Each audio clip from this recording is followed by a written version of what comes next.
This ought to be a really interesting video today. I'm going to tell you about a couple things in particular that I bet a lot of you guys don't know. And I'm going to tell you what happened to me in relation to this wood that caused me a lot of problems over this past week, and really is kind of still causing me problems now. Very important. It could affect anyone. Trust me. You'll understand when I tell you about it. You'll go like, ha ha. But then you'll say, ooh, dude. Yeah, it's really, ooh, dude. Anyway, okay, let's get to it. The wood behind me. This is American ash, okay? It's the ash tree, which is what they make baseball bats out of. Now, unfortunately, about 10 years ago, a little bug was imported into the United States, a little tiny green bug called the emerald ash borer. It bores into the wood. So this little bug, this little ash borer, is going to kill off 99% or more of all the ash trees in the United States. These are big, beautiful trees that line roadways and parks and paths, and they're just great, great trees. But all mine are dead. Every one of them within the last 2 years has died, so I'm cutting them up. Some of these trees on my property that died are like 3 feet across, 130 years old. It's wiped them all out. Almost every single one in the United States will be dead within a few years, just like the American chestnut. I mean, so come over here for a second, have a seat next to me. I'm going to tell you a little bit about the emerald ash borer and what exactly it does to these trees. Then we're going to go look at some, and I'm going to show you that one thing that you really, really ought to be aware of. I'm aware of, but I apparently was not paying attention that day, and I've been paying for it now for over a week, and it's bad. Come here. So what happens is these little emerald ash borers, they lay their eggs on the bark, and when they hatch, they go down in here, and they cut channels in the wood, and like right along the edge of the bark, and it basically starves the tree to death. So they usually, once they get it, within a couple of years, they're dead. All mine died like within 2 years. Last year, there's still some hanging on. They were all dead this past summer. So let's go look at some of the big trees, and I'll show you that other thing that I wanted to talk to you about. It's terrible.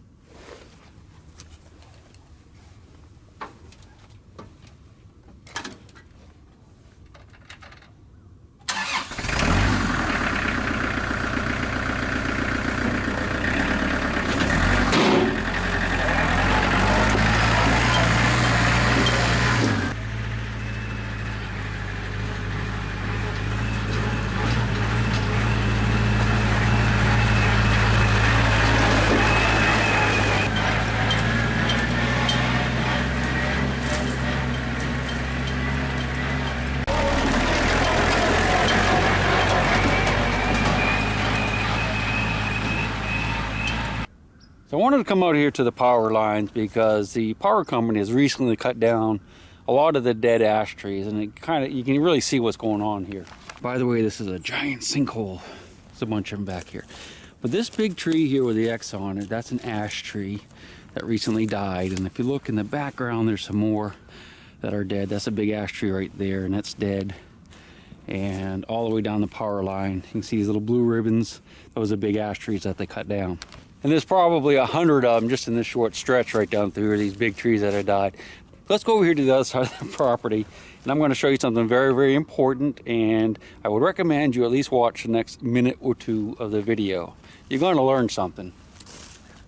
Trust me. So I'm on the back part of my property now, right against, my neighbor has a house here. This is actually a separate lot, but I own it too. We have a common, well, a boundary here where there's a fence, and these giant ash trees are all along it. This one is 3 feet across, and it's 130 years old, and we had to cut it down. And what we're going to do is we're going to have to cut down a lot of them. I'll show you a couple more that we're getting ready to cut down. Maybe I'll video that if you guys want to see it. It makes an awesome crash. I mean, it's just awesome. But we're cutting them down. I'm using them for firewood. He wanted this one maybe to make some lumber out of, so I'll take the little stuff, my stove. But let's take a look at what we're talking about down here, and I'm going to show you that one thing that everyone needs to know about, and I'm going to tell you my very embarrassing secret.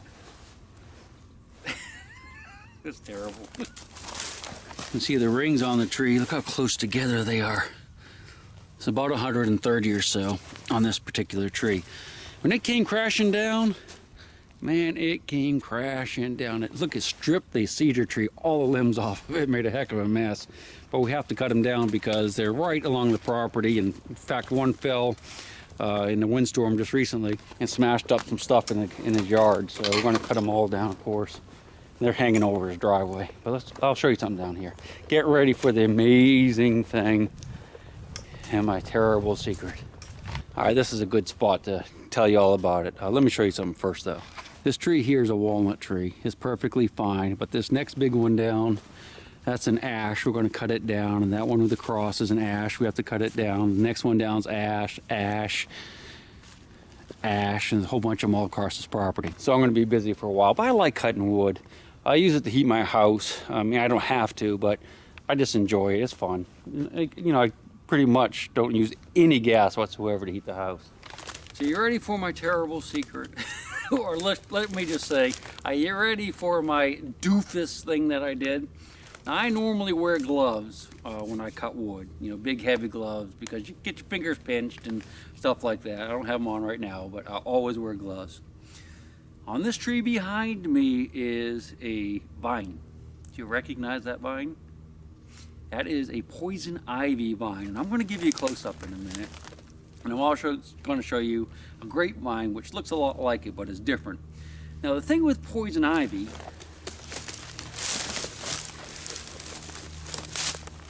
is that you don't just have to get into the leaves to get the rash. And what happened to me is I was cutting wood back here. There was a vine just like that on the tree, and I wasn't paying attention.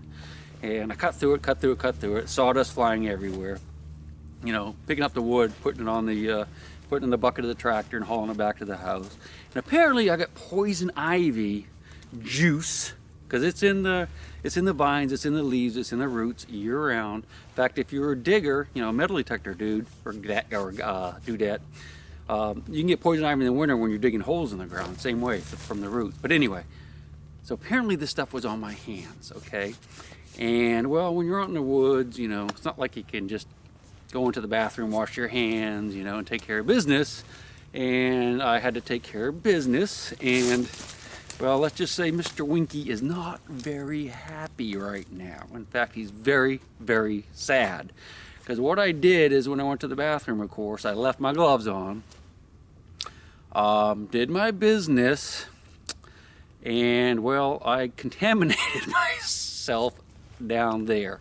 Really, really, really bad. I mean, first it showed up kind of on my belly, and then it got all over everything else, and it was horrible. Because what happened is not only did it itch like crazy, but apparently I scratched a lot when I was sleeping at night, because you know, I try not to scratch it, but I did, and I just made a raw mess of it, and it's been horrible. Now, I'm telling you this because it's a warning to everyone else out there. The stuff is still dangerous, especially if you're cutting wood in the winter time like this. You can still get it on. Just get it on your gloves.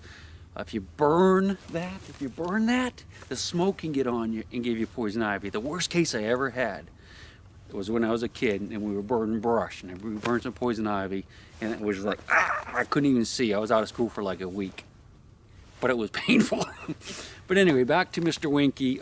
He's healing up, but he's still very raw. Got him all bandaged up. He's not happy right now. So it was all over down there. Oh, it's horrible. Oh, it's horrible. But let me show you how you can tell poison ivy. And I'm going to show you grapevine, which looks somewhat similar, but of course it's harmless. This is a poison ivy vine. And if you look at it, you can see how it has these like hairs on it, and it's stuck to the tree. See how it's stuck to the tree right there? Poison ivy. This is, see those leaves, green leaves up there? This is actually just honeysuckle, no problem at all. This is actually a pretty cool place, because not only do you have the poison ivy, you have the honeysuckle, and this is greenbrier, which has briars on it, but we also have multiflora rose, which can grow kind of vine-like, but it has thorns, so you know that's not poison ivy. Now let's look at the grapevine over here. What is this, poison ivy? Yeah, that's poison ivy, stuck to the tree. This is multiflora rose.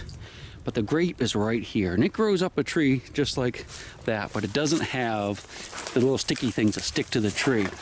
This is actually a grapevine. They'll grow very, very big out here. In fact, I'll show you one in a few minutes. It's just huge. So if you're out cutting wood and you see these vines growing up the trees, you know, if you cut them, make sure you get them off the trees and don't get the sawdust all over you. Don't get it down your pants.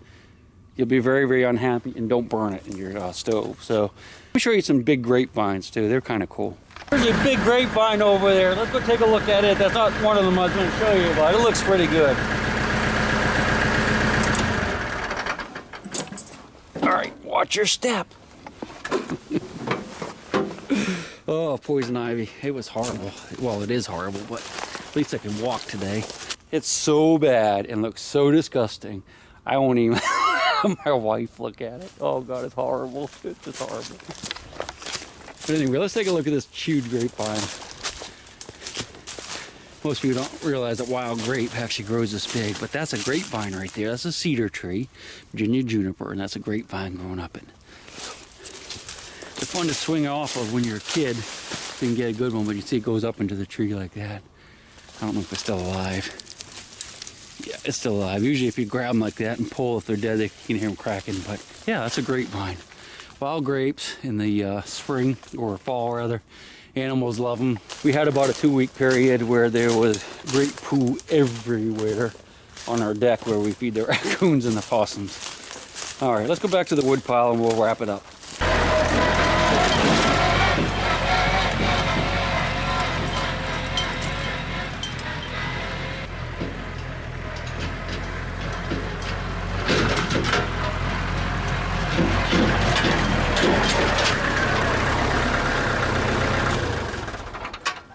I'm going to go ahead and go back to the house. I hope you enjoyed the video.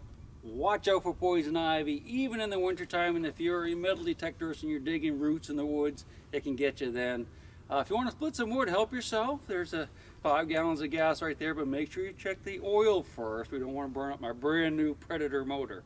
Oh, I want to give a quick shout out to my friend James, who gave me his old bag here at Christmas, because he got a new one, and I'm using it as a video camera bag. It's perfect. Thanks, James. I appreciate that. I owe you another one. All right. We'll see you on the flip side.